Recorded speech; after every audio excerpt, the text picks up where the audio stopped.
और एक विवाद जैसे स्थिति निर्मित हो गई। अधिकारी लोग पदोन्नति नहीं कर रहे हैं, बोल रहे हैं कि पदोन्नति चूंकि मामला न्यायालय में है इसलिए पदोन्नति पर रोक है। पदोन्नति अधिकारियों कर्मचारियों का एक जीवन का बहुत महत्वपूर्ण चीज है। कुछ राजनीतिक भी है उसमें, उनको क्यों मिल गया और बाकी लोगों को क्यों नहीं मिल पा रहा है? क्या उसको राजनीति कहें या क्या कहें, राजनीति का शिकार तो दिख रहा है। सरकार ने आज तक किसी कर्मचारी संगठन से कोई सुझाव ही नहीं लिया, उसका खामियाजा क्या हो रहा है? नुकसान तो दोनों को हो रहा है ना।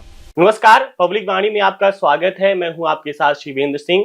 मध्य प्रदेश में प्रमोशन में आरक्षण का मुद्दा बहस का एक विषय बना हुआ है। मध्य प्रदेश सरकार कोर्ट को इस आरक्षण जो रुका हुआ जो आरक्षण है इससे हो रहे नुकसान का पूरा लेखा जोखा सौंप दिया है। आज इसी पर बात करने के लिए हमारे साथ हैं अधिकारी कर्मचारी मोर्चा संघ के अध्यक्ष MP द्विवेदी जी। सर, आपका बहुत बहुत स्वागत है पब्लिक वाणी में। धन्यवाद। ये मामला क्या है, थोड़ा सा हमें बताइए, हमारे दर्शकों को बताइए, आसान भाषा में उनको समझाइए कि है क्या ये। क्या है, शासकीय सेवक जो अधिकारी और कर्मचारी होते हैं, अधिकारी कर्मचारियों की सेवा में आने के बाद उनकी गोपनीय चरित्रावली के आधार पर और की गई सेवाओं के आधार पर इनको समय समय पर जब हायर पद की जो पात्रता रखता है उन पदों पर पदोन्नति का प्रावधान सरकार ने रखा था। जब से मध्य प्रदेश राज्य बना ये पदोन्नति प्रारंभ रही और समय समय पर जो भी आवश्यकता पड़ी पदोन्नति के नियम बदलते रहे।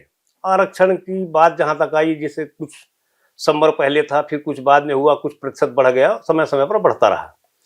पदोन्नतियां प्रारंभ थी। पदोन्नति प्रारंभ के रहते ही मई 2016 से पदोन्नति प्रदेश की बंद कर दी गई। और बंद इसलिए कर दी गई कि ये हुआ कि माननीय न्यायालय के समक्ष प्रकरण गया तो एक बड़ी ऐसी स्थिति निर्मित हुई कि हम स्वयं कई बार सामान्य प्रशासन विभाग में जब गए तो उन लोगों से बात किया तो उनका कहना था, किसने कहा पदोन्नति में आरक्षण बंद है? पदोन्नति बंद नहीं है, पदोन्नति चालू है। और इधर अधिकारी लोग पदोन्नति नहीं कर रहे हैं, बोल रहे हैं कि पदोन्नति चूंकि मामला न्यायालय में है इसलिए पदोन्नति पर रोक है। एक भ्रम की स्थिति निर्मित हुई और भ्रम की स्थिति निर्मित होते होते होते होते 2, 4, 6, 8, 10 महीने, साल, 1.5 साल बीतता गया। और एक समय ऐसा आ गया कि मीडिया के माध्यम से समय समय पर समाचार पत्रों के माध्यम से, चैनलों के माध्यम से ये छपता गया और एक विवाद जैसे स्थिति निर्मित हो गई। और बाद में पदोन्नति लगभग 2016 से आज तक बंद हो गई। इस बीच जो कुछ पदोन्नतियां हुई भी हैं, जिन लोगों ने पदोन्नतियां की हैं, जिनकी पदोन्नति हुई है, कोई एक्शन नहीं हुआ, मतलब पदोन्नति चालू है। लेकिन अधिकांश दफ्तरों में पदोन्नति नहीं हो रही, मतलब बंद है। बड़ी भ्रम की स्थिति हुई। अब ये मामला न्यायालय में है। आरक्षण का जहां तक सवाल है, पदोन्नति अधिकारियों कर्मचारियों का एक जीवन का बहुत महत्वपूर्ण चीज है। इसलिए कि एक शासकीय सेवक को नौकरी में आने के, रिटायरमेंट होने के पहले यदि कुछ मिलता है तो उसको जिस प्रकार से अपन कहीं भी हर प्रकार की उन्नति करते हैं, इसलिए उन्नति का एक हमारा रास्ता होता है पदोन्नति के नाम से, जिसको हम जानते हैं कि उसको अपर ग्रेड मिलता जाता पदोन्नति माध्यम से, जो 2016 से बंद है। और राज्य सरकार में चूंकि 1980-82 के बाद भर्ती नहीं हुई है, ये 2016 से 2027 तक सबसे ज्यादा सेवानिवृत्त अधिकारियों कर्मचारियों को हो रही है। और बिना पदोन्नति के अधिकारी कर्मचारी रिटायर हो रहे हैं, तो पदोन्नति का रास्ता कहीं न कहीं सरकार को निकालना चाहिए। आपने बोला कि कुछ लोगों को पदोन्नति मिल रही है और कुछ लोग टकटकी लगाए बैठे हैं कि हमें भी प्रमोशन हो। तो जिन लोगों को प्रमोशन मिला है, तो क्या कुछ राजनीतिक भी है उसमें, उनको क्यों मिल गया और बाकी लोगों को क्यों नहीं मिल पा रहा है? देखिए, इसमें राजनीतिक तो नहीं कह सकते, लेकिन एक स्थिति ऐसी जरूर बन गई है कि अब उसको राजनीति कहें या क्या कहें, राजनीति का शिकार तो दिख रहा है। देखिए क्या है, पदोन्नति के मामले में ये सरकार ने सपाक्ष को और अजाक्ष को, दो संगठनों को इस संबंध में पदोन्नति में आरक्षण के मुद्दे पर कई बार ऐसा सुनने में आया कि उनको चर्चा के लिए बुलाया। मामला यहाँ न सपाक्ष का है न अजाक्ष का है, ये आरक्षण का है, पदोन्नति में आरक्षण का है।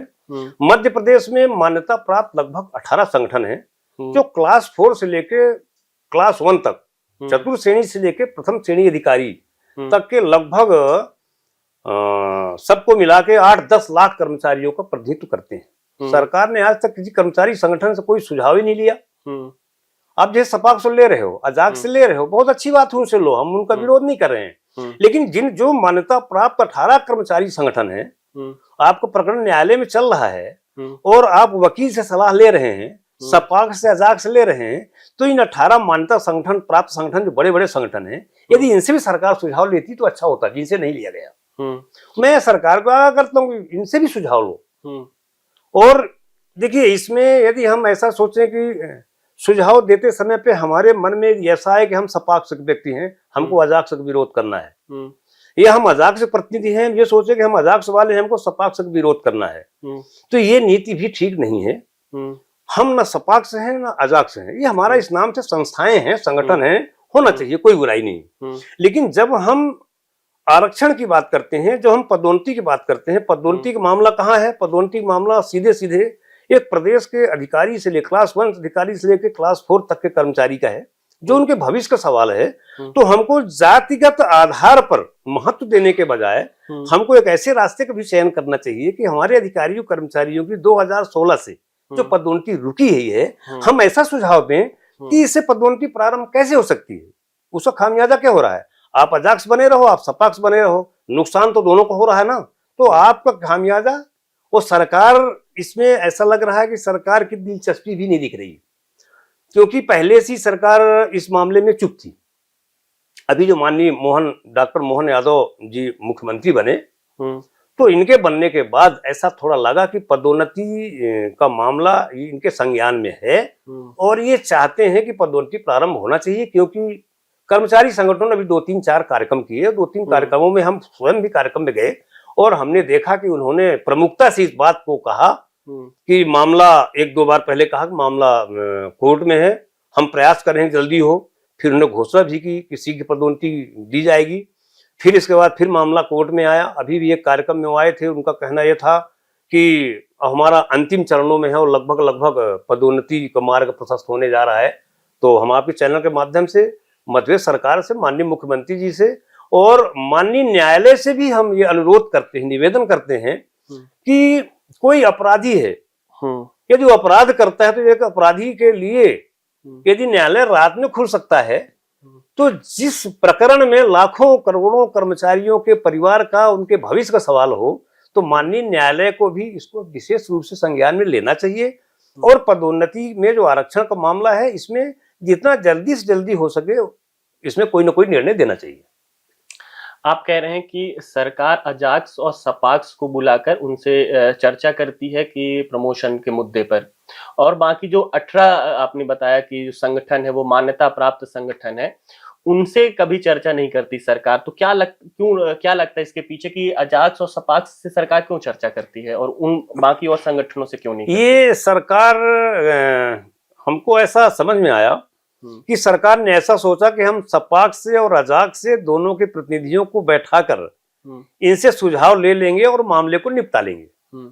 लेकिन ऐसा दिख रहा है कि ये दोनों प्रतिनिधियों ने अपने अपने संवर्ग को ध्यान में रखते हुए और कर्मचारी अधिकारियों को हितों को छोड़ के सपाक्ष वाला सपाक्ष की बात कर रहा है और अजाक्स वाला अजाक्स की बात कर रहा है।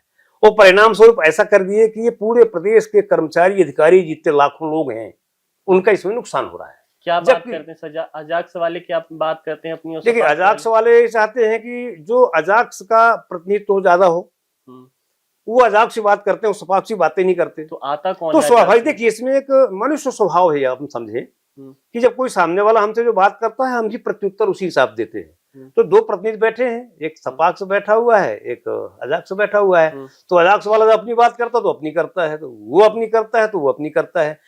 यदि इसका स्वागत ये कर देता है तो वो विरोध कर देता है। यहाँ पक्ष विपक्ष जैसी स्थिति निर्मित कर दी। सवाल इसका नहीं है, सवाल इसका है कि वो जो भी हम सुझाव दें, आपके चैनल के माध्यम से मैं इस बात को बड़ा स्पष्ट करना चाहता हूं कि प्रदेश के अधिकारियों कर्मचारियों के लाखों लोगों के परिवार का भविष्य है। यदि मुझसे कोई सुझाव लिया जाए तो मुझे ये अपने मन से निकाल देना चाहिए कि मैं किस वर्ग का हूं, किस संवर्ग का हूं, आरक्षित हूं कि अनारक्षित हूं। क्योंकि वर्तमान में अभी लगभग कितने साल हो गए, 9-10 साल होने जा रहे हैं, लाखों कर्मचारी रिटायर हो गए। ऐसे कई कर्मचारी हैं कि 2016 में डीटीसी हुई, डीटीसी में वो चयनित हो गए, उनका पदोन्नति होना था, वो क्लास 4 से क्लास 3 में जा रहा था, कुछ ऐसे कर्मचारी हैं, डीपीसी हो गई, क्लास सी से क्लास 2 में जाने वाला था। कुछ ऐसे और लोग थे कि जो और ऊपर पदों पे जाना पा रहे थे और उनको पदोन्नति का सोपान नहीं मिल पाया था। ये बंद हो जाने से उनके भविष्य के जो सपने थे अधूरे रह गए और इस बीच में रिटायर हो गए। लाखों कर्मचारी बिना पदोन्नति के रिटायर हो गए, जो उनके साथ घोर अन्याय है। अच्छा, अभी सरकार के जो नए नियम आए हैं प्रमोशन को लेकर, तो क्या लगता है आपको कि इससे पदोन्नति हो पाएगी, उसकी शुरुआत होगी? देखिए, नियम तो बड़ा स्पष्ट है। नियम में तो अपन जितने बनाते जाएंगे उतने उलझते जाएंगे, जितने बनाते जाएंगे उलझते जाएंगे। पदोन्नति का मामला जब आया, पदोन्नति नियम 2002 जो बना हुआ था, मामला यहाँ चला, तो उस पदोन्नति के नियम में कोई ऐसा तो है नहीं पदोन्नति, केवल इतनी सी बात थी कि मामला जब न्यायालय में गया, राज्य सरकार की इच्छा शक्ति होती तो ये भी तो कर सकते थे हम कि हम जो पदोन्नति करते, राज्य सरकार पदोन्नति नियम जो भी उसका प्रचलित नियम था, उस प्रचलित नियमों के अंतर्गत वो ये कर सकती थी कि एक शब्द केवल लाइन जोड़ना था कि माननीय न्यायालय में चूंकि पदोन्नति में आरक्षण का मामला चल रहा है, ऐसे में यदि पदोन्नति रुकेगी तो लाखों कर्मचारी सेवान्वित हो जाएंगे, जो उचित नहीं होगा, उनके साथ अन्याय होगा। चूंकि मामला न्यायालय में चल रहा है, यदि हम ऐसा करते हैं तो न्यायालय की अवमानना होगी। ऐसा कोई रास्ता निकालना था कि हमारी पदोन्नति प्रक्रिया को सरकार चालू रखती और चाहती तो इसमें जोड़ देती कि जो पदोन्नति दी जा रही है माननीय न्यायालय के निर्णय के अधीन दी जा रही है। न्यायालय का जो भी निर्णय आएगा उसके अधीन है, जो भी आएगा उसको हम फॉलो करेंगे। उससे क्या होता कि माननीय निर्णय, जो न्यायालय का निर्णय होगा, हम उसका ही पालन कर पाते, उसी कोई अवमानना नहीं होती। जो हमारे लाखों कर्मचारी सेवान्वित हो गए, वो सेवान्वित होते, उनको उनका अधिकार मिल पाता। ऐसा सरकार को करना चाहिए। अभी आपने बोला कि करीब लाखों कर्मचारी रिटायर हो गए, उन्हें पदोन्नति नहीं मिली। 90,000 पद खाली हैं उनको, और वो पद तो खाली हैं, प्रमोशन भी नहीं हो रहा। तो क्या ऐसे में मनोबल पर भी प्रभाव पड़ता है कर्मचारियों के? बिल्कुल मनोबल पड़ता है। देखिए, मनोबल में तो पड़ता ही पड़ता। मैं तो कह रहा हूँ उसको, उसके हार्ट पे प्रभाव पड़ेगा, उसके ब्लड पे प्रभाव पड़ेगा, उसके किडनी पे प्रभाव पड़ेगा, उसके पूरे शरीर के अंग पे प्रभाव पड़ेगा। जो व्यक्ति शासकीय सेवा में आया है और शासकीय सेवा में आने के उपरांत 62 साल तक एक पान की गुमटी तक नहीं खोल सकता है, वो केवल उसको शासकीय सेवा करना है और उस शासकीय सेवा के दौरान उसको ये मालूम है कि हमको पदोन्नति मिलना है, हम यहाँ पहुंच जाएंगे, हम यहाँ पहुंच जाएंगे, हम यहाँ पहुंच जाएंगे, और उसको ये 9 साल के बीच में रिटायर हो गया हो तो बहुत बड़ी पीड़ा उसके साथ हो गई, बहुत बड़ा न्याय हो गया उसका। तो ये जीवन ही बेकार हो गया कि वो शासकीय सेवा में आया, शासकीय सेवा में आने के बाद जब उसका पदोन्नति का नंबर आया तो उसे पदोन्नति मिलनी थी, तो पदोन्नति में इस प्रकार से बेल लगा दिया और रिटायर हो गया। तो उसके जीवन में जो अरमान थे वो अधूरे रह गए और रिटायर हो गए। अभी 12 तारीख को सुनवाई होनी है ना इस मामले पर, तो अगर सरकार रोक लगा देती है, मतलब सॉरी माफ करिएगा, कोर्ट अगर रोक लगा देती है सरकार के नए नियमों पर, तो आगे क्या आप लोगों की रणनीति है? देखिए, मैं ऐसा नहीं समझता कि माननीय न्यायालय पदोन्नति पर कोई रोक लगाएंगी। न्यायालय रोक इसलिए नहीं लगाएंगी कि माननीय न्यायालय में जो भी विद्वान न्यायाधीश लोग हैं वो सब हर चीज को गुण दोष के आधार पर समझते हैं, वो भी समझते हैं, वो भी एक शासकीय सेवक है, वो माननीय न्यायाधीश के रूप में है और हमारा कर्तव्य अलग है, सबके कर्तव्य अधिकार सबके अलग अलग हैं, सबके पद अलग अलग हैं। तो रोक लगाने का यहाँ सवाल नहीं है। रोक पदोन्नति के क्यों लगाएगी सरकार? मैं तो नहीं समझता कि रोक लगाएगी। अब निर्णय क्या होता है, सरकार किस तरीके से अपना पक्ष वहां रखती है, सरकार की इच्छा शक्ति पे बहुत कुछ निर्भर करता है।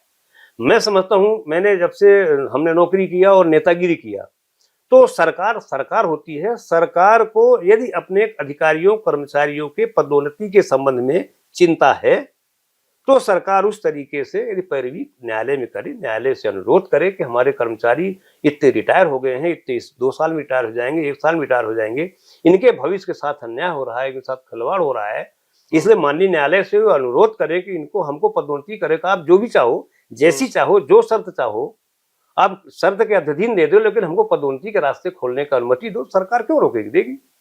न्यायालय रोकने के लिए थोड़ी बैठी, न्यायालय निर्णय देने के लिए बैठी है। निर्णय नहीं हो पाना, देखिए क्या होता है, जब कोर्ट में केस जाता है, 2 पक्ष होते हैं, पक्ष और विपक्ष होता है।